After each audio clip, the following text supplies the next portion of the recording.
Tere hommikust siit Brüsselist Euroopa Parlamendist on 2. oktoober, neljapäeva hommik ja kell on 9:30 kohaliku aja järgi ja kohe varsti hakkan liikuma lennujaama tagasi lennata Eestisse, et teha valmis kampaaniat. Kuid mis on toimunud viimastel päevadel siin Euroopa Parlamendis Brüsselis, nii nagu ma olen alati üritanud teavitada ja ülevaadet anda nii olemasolevatele valijatele kui tulevastele valijatele kui oponentidele kadestamiseks, siis see nädal ei ole olnud komisjonide nädal, kus komisjoni istungid toimuksid, mis tähendab seda, et on olnud väga palju kummivenitamist, mis omakorda on andnud rohkem muidugi aega, et keskenduda Eesti asjadele, sisepoliitika küsimustele ja seal oleks rääkida, ma usun, et homme õhtuni. Aga mõned asjad on siiski toimunud.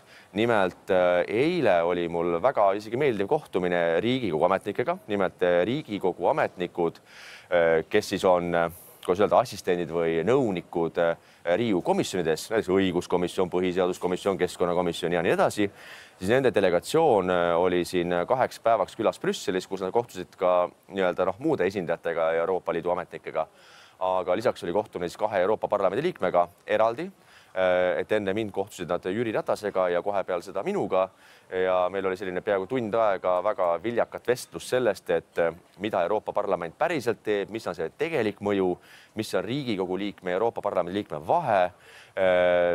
Ja loomulikult sain rääkida võib-olla otsekohesemalt ja ausamalt oma nägemust Euroopa Liidu tegelikust olemusest ja ka võib-olla sellest suurest mullist, millest räägitakse siin Euroopa Parlamendi puhul, et Euroopa Parlament käsib, laseb ja poob ja see on ülivõimas asutus siin, kuigi tegelikult Euroopa Parlamendil mingisugust algatusõigust ei ole, õnneks. Kuigi on väga palju föderaliste, kes raiuvad, et Euroopa Parlament on otse inimeste poolt valitud demokraatlik asutus, peab andma rohkem seaduse algatusõigusi ja ka nii, nagu ma ütlesin ka eile Riigikogu ametnikele, et siis see võim ja õigus tuleb ju kellegi arvelt. See tuleb rahvusparlamentide arvelt.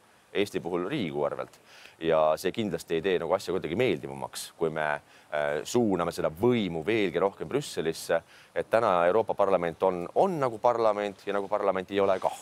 Et ta on selline liikmesriikide Euroopa Komisjoni vahel eksisteeriv asutus, kes üritab mingit mõju avaldada, aga õnneks on liikmesriikidel, kui neil vähegi mune ja selgroog jätkub, on alati võimalik ikkagi öelda kindel ei, et me ei soovi seda ja kui on isegi mingisugune suurem surve, siis kui piisav hulk riike on vastu, siis mingit asja vastu ei võeta. Seega meil oli väga tore kohtumine Riigikogu ametnikega. Nad küsisid minu käest ka, et mis on minu 3 top prioriteeti, millele siin keskenduda, siis kui ma ütlesin neile, et kui mul oleks 1 päev ainuvõim kogu Euroopas, siis esimene asi, kõik illegaalsed immigrandid tuleb tagasi saata päritoluriikidesse, millega me lahendame ära väga palju sotsiaalseid ja julgeoleku ja turvalisuse probleeme.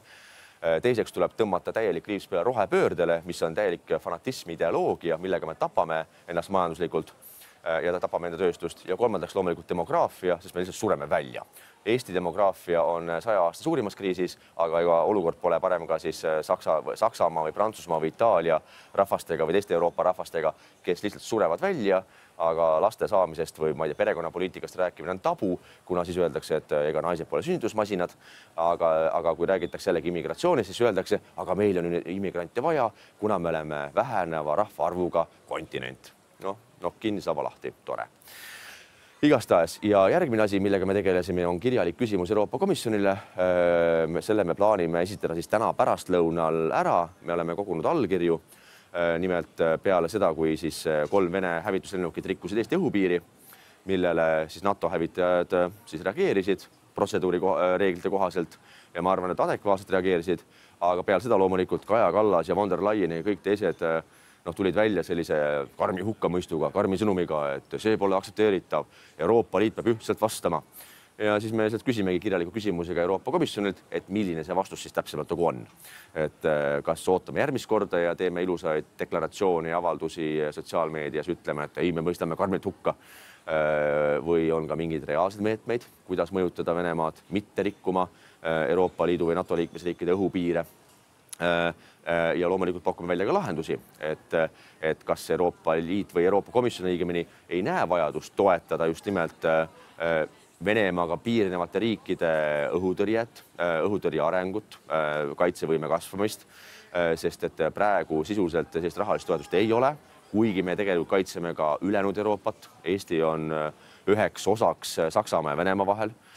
ja loomulikult siis küsitakse kohe, et aga kus see raha tuleb, kas me peame laenu võtma, makse tõstma, siis loomulikult oma kirjaliku küsimusega kohe pakume välja ka lahenduse, et kas Euroopa Komisjon ei näe näiteks mõistlikku võimalust, et roheideoloogiale suunatud rahadest kas ükskõik, okei, kui nad pole nõus, vähemalt mingi protsent võiks suunata hoopis tarvilikele asjadele, nagu näiteks kaitsevõime arendamiseks liikmesriikides. Et lõpetame äkki selle rohehulluse ära ja tegeleme päris asjadega, milleks on julgeolek, meie majandus, meie inimeste toimetulek. Seega täna või homme me saame selle kirjaliku küsimuse ära saata ja siis me peame ootama 6 nädalat, kuni siis Euroopa Komisjon vastab. Loomulikult tõenäoliselt väga kantseliitlikult. Lisaks me peame muidugi tänama ühte teist head kolleegi Eestist, Riho Terrast, kes ainsa teise eestlasena allkirjastas meie kirjaliku küsimuse, kuid selle küsimusega liitusid väga erinevad Euroopa Parlamendi liikmed erinevatest poliitgruppidest, nii meie konservatiivide reformistide grupist kui ka Euroopa Rahvaparteist, isegi liberaalsest Renew fraktsioonist. Minu meelest äkki oli isegi keegi ka üks roheline leedukas, nii et selline nii-öelda suht kõlapinda tekitav küsimus Euroopa Komisjonile, mille me algatasime. Kolmandaks on siin siis toimunud ettevalmistus järgmise nädala täiskogu istungiteks Strasbourgis. Eile ehk kolmapäeva õhtul tulid meile just lõplik päevakava ja päevakord. Näiteks teisipäeva hommikul on suur põhidebatt selle üle, kuidas me vajame ikkagi lõplikult ühtset turgu Euroopa Liidus. Ehk et me pole ikkagi jõudnud ühtse turuni, aga meil on vaja jõuda ühtse turuni, et paremini koos toimida ja majandus ajata kasvule. Lihtkeeli, maakeeli öeldes, meil on vaja rohkem föderalismi, et lahendada probleeme, mis on tekkinud föderalismist. Piltlikult öeldes.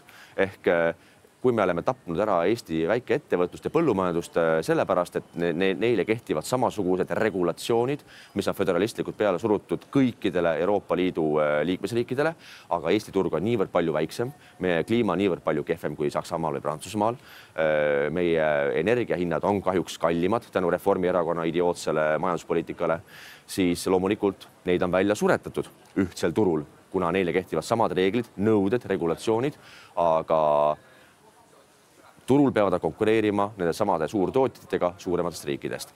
Aga et seda probleemi lahendada, on meil vaja veel rohkem föderalismi. Ehk et iga normaalne inimene peaks aru saama, et meile pakutakse probleemide lahendamise asemel uusi veelgi suurema probleeme, mille tõttu kannatavad eelkõige just väiksemate riikide ettevõtjad, toidutootjad, põllumehed. Nii et saame näha, mis see debatt endaga toob. Kolmapäeva hommikul on suur põhidebatt siis sellel samal mainitud teemal, mis puudutab Venemaa õhupiiri rikkumisi Euroopa Liidu liikmesriikide vastu. Nad on õhupiiri rikkunud nii Poolas kui Eestis, ka Rumeenias ja et kuidas siis Euroopa Liit peab ühtselt vastama. No ma põnevusega ootan, millega see Euroopa Komisjon välja tuleb, millega siis see ühtne vastus täpselt seisneb.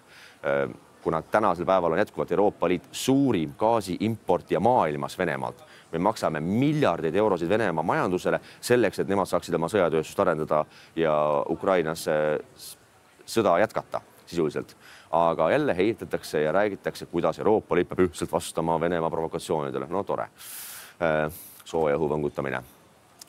Aga mis on oluline debatt kolmapäeva pärastlõunal peale hääletusi, on meie fraktsiooni konservatiivide ja reformistide poolt algatatud debatt, kuna poliitgrupid saavad algatada teatud ajavahemiku järel mingit debatte, millele peab tulemas vastama Euroopa Komisjoni keegi volinik, vastav volinik ja meie algatud debatt käsitleb Euroopa autotööstust. Just nimelt praegu veel kehtivad otsust, mille kohaselt aastast 2035 jätkuvalt praeguse plaani järgi alates sellest aastast ei tohiks siis enam müüa normaalseid autosid. Normaalsed autosid ehk bensiini- ja diiselmootoriga autosid, vaid uusi autosid tohib müüa ainult elektrimootoriga. Ja kuna me teame, et see on kiirtee krahhi ja kaosesse, siis loomulikult me üritame avaldada mingitki poliitilist survet oma poliitgrupi poolt Euroopa Komisjonile ja ka teistele poliitgruppidele, et tulge nagu maa peale tagasi. Et me lihtsalt ei saa selle teemaga edasi minna. See on praegu hävitunud Euroopa autotööstust. Juba praegu on 10 000 inimesi koondatud autotööstusest ja see asi läheb aina hullemaks. Aga eks näis siis, millega Euroopa Komisjon vastab. Lõpetuseks aga valimistele on jäänud ainult 17 päeva, kohalike valimisteni ja jälle ma kordan ennast, et kohalikud valimised ei ole ainult kõnniteede või lasteaedade küsimus, vaid see on palju suurem poliitiline küsimus. Milline erakond saab selle tugeva mandaadi rahvalt, et minna vastu juba Riigikogu valimistele 18 kuu pärast, märtsis 2027, et lükata lõpuks see kriminaalne jõuk Reformierakond võimult ja hakata uuesti taas Eestit normaalselt üles ehitama. Eesti majandust, Eesti energeetikat, Eesti perekonnapoliitikat, põllumajanduspoliitikat, maaelupoliitikat.